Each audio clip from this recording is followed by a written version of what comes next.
Hey everyone, this is Angie at Stampingwithamore. Welcome to my channel. If you are new to my channel, please subscribe and hit the bell for notifications each time I upload a new video. I am a Stampin' Up! Demonstrator and I post on Tuesday, Wednesday, and Sunday. Sometimes I'll throw in another one somewhere here or there. Alright, especially during the holidays, I will do that. Today we have quick and easy, so I am going to share this little treat bag. It's so cute, and what inspired this were these Hershey's Kisses in here. I don't know if you can see the design on them because they're in one of our cellophane bags, but I'm going to show them to you right now. I went into Walmart, and oh my gosh, they have some really cute new Hershey's Kisses, and these are the ones that I got. Now, these are white chocolate. I'm a huge white chocolate fan, so it's going to be very dangerous keeping these in my craft room. I'm going to have to put them somewhere else. But they are so cute. I want to show you. Look at how festive these are. Aren't those so cute? I love these. They had a couple other, I think they had like a strawberry shortcake if I'm not mistaken. There were like 3 new ones, but when I saw the birthday ones, I thought these would be super cute for a treat holder. So this is what I'm using. I'm going to open one to show you what it looks like on the inside, and they're really yummy. They have like non-perils, if you know what I'm talking about, which you could decorate like your frostings with. Those little round balls that are different colors. If you don't know what I'm talking about, they're inside this, but look at this. Oh my gosh, it is so cute and it's so good.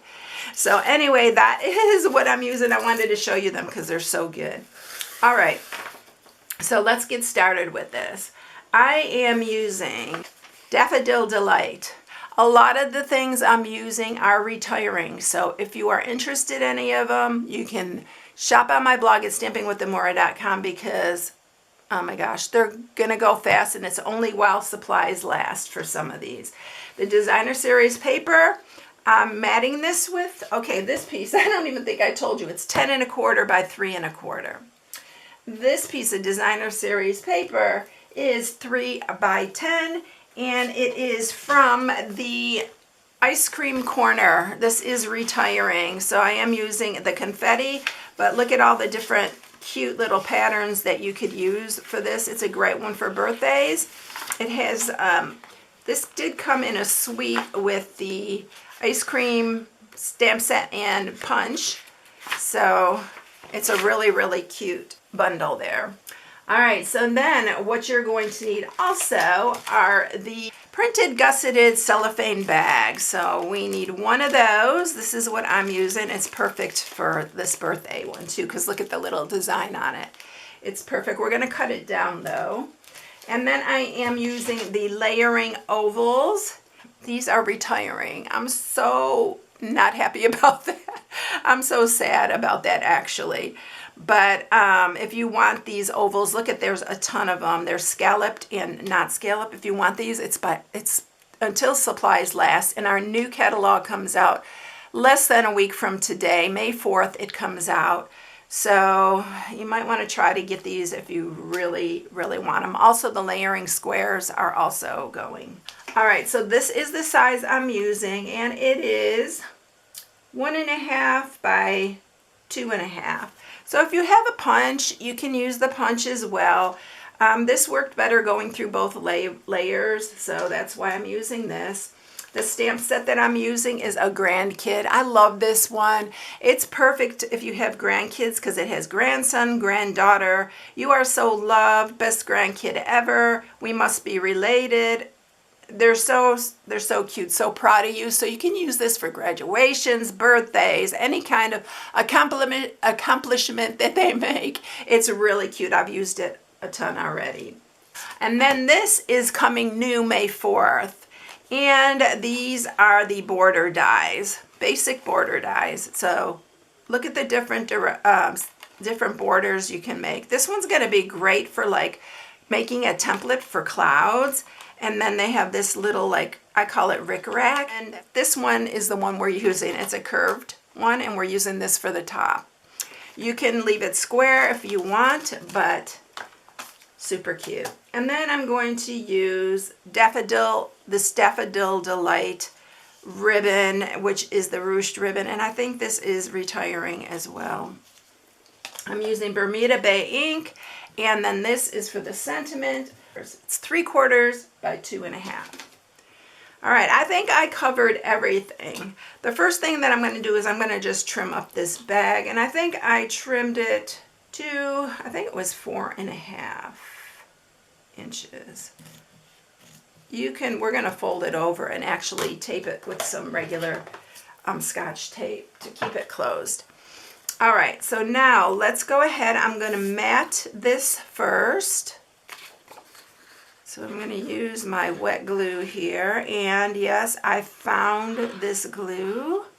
I love the Tombow, but oh my gosh, it was killing me getting it all over my fingers. And then I heard a fellow friend use it, and she was saying how if it gets on your fingers, it does not stick. It does take a little bit longer to dry, I noticed, but she said when it gets on your fingers, it doesn't stick and it doesn't stay. And whenever I get it on my fingers, it just gets all over everything. So I thought I'd give it a try. It is Barely Art. Some of you may already use this, but that's what we're doing.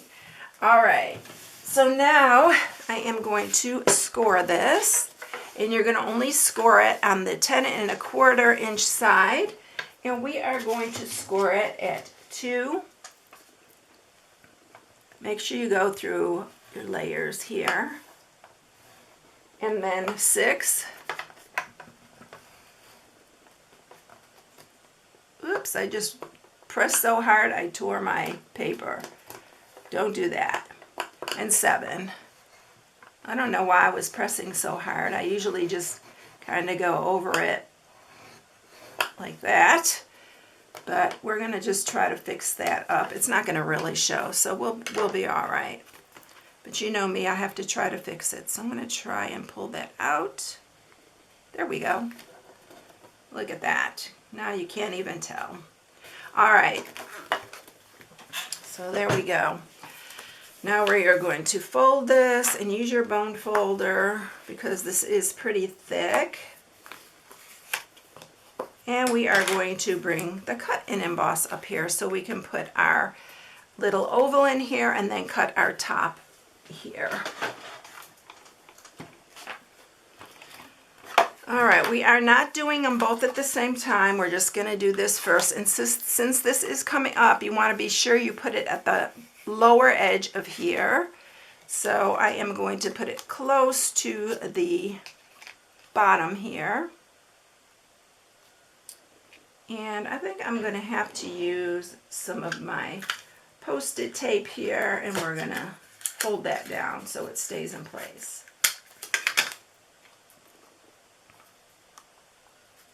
And you want it centered as well. All right, so let's run that one through. I'm just going to go back the other way.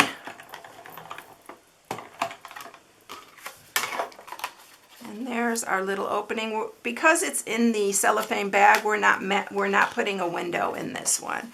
That's what makes it so quick and easy. All right, and then we're going to do this top. And when I do that little curved one, I just put it down below the matting piece that we put on here, the Designer Series paper, because I just want the Designer Series paper to show there. So I just put it right below there. You can go down as far as you want, and make sure this is within the range of you don't want it to be over. You can break this die. Don't ask me how I know. I've done that with a different die before, and it was kind of hanging over, and it caught that, and it broke. So I definitely learned my lesson.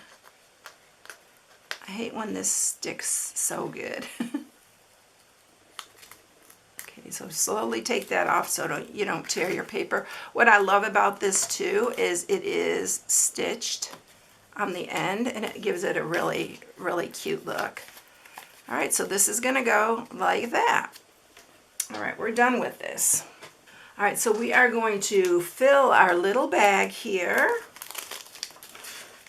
You can put as much as you want. I just put like a handful in there.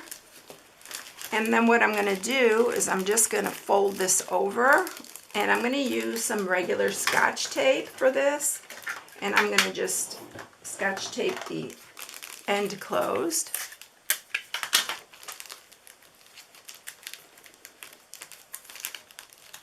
It's just the easy way. And then I'm going to put some Stampin' Seal here. You can use your plus or your regular. I'm just using the regular so it'll pull off easier. We're going to place this down here. Then you're going to pull this up. I am going to use my little Velcro dots, which I know several of you have asked me where I get them, and I always get them at Walmart, but lately I haven't been able to get them there. So I did find them on Amazon, and I think I said last time they were 5/8. They're 3/8 inch, not 5/8. So we are going to close that, press that down really good, and then I usually just press them again. So there you go. Oops. What did I do here? I didn't put it down far enough. Okay, one good thing about these is you can rearrange it if you have to. Sometimes I'll even put a little extra glue. The best way to do it is to stand it up like that and then do it so that it does stand up. It doesn't need to stand up, but there we go. All right, there you go. You can use also the magnets, but that would be a more expensive way to do it, so I just use those little Velcro dots. And like I said, they have them on Amazon. So this is the happy birthday from the grandkid, a grandkid stamp set. We're gonna stamp that. I love it. It's kind of a whimsical happy birthday, and it kind of went with this. All right, so now I am going to just clip the ends like almost a little tag. I'm just doing that on my own. I'm not using a punch or anything, and then I'm going to use just a regular hole punch and punch a hole right there. We're going to use our, and you can actually, if you want to fool with it, you can actually just use the ribbon to hold this closed, but I'm afraid it might slip off, and then it'd be hard for you to, I think I don't need that much. It may be hard for you to, you know, keep it on here instead of use the Velcro dot. All right, so let's get this on. And I always forget, someone told me to start tying my bows upside down, and that it would help my tails to go the right way. So I need to put this way though. Oop. It needs to go on the bottom side. Here we go. You know, every time I do a bow, it's always a major deal. All right. So now let's go ahead and tie our bow upside down and see what happens. I did it on my last one and it worked really good. So let's see. Well, yeah, it worked pretty much. And then I'm just going to fix this bow the size that I want, and then we'll clip the ends, and we are done. That simple. Of course, I always make the bows a little bit more challenging. So there you go. Aren't they cute? Super quick, easy, and such a fun. This is a great party favor for a birthday. And you can get a big bag and you'll have a bunch. I know you can make a bunch. This is a 10-ounce bag here. So you can make quite a few out of this bag. All right, I hope you enjoyed it, everyone. I hope you all have a blessed day, and I'll catch you in the next one. See you later. Bye.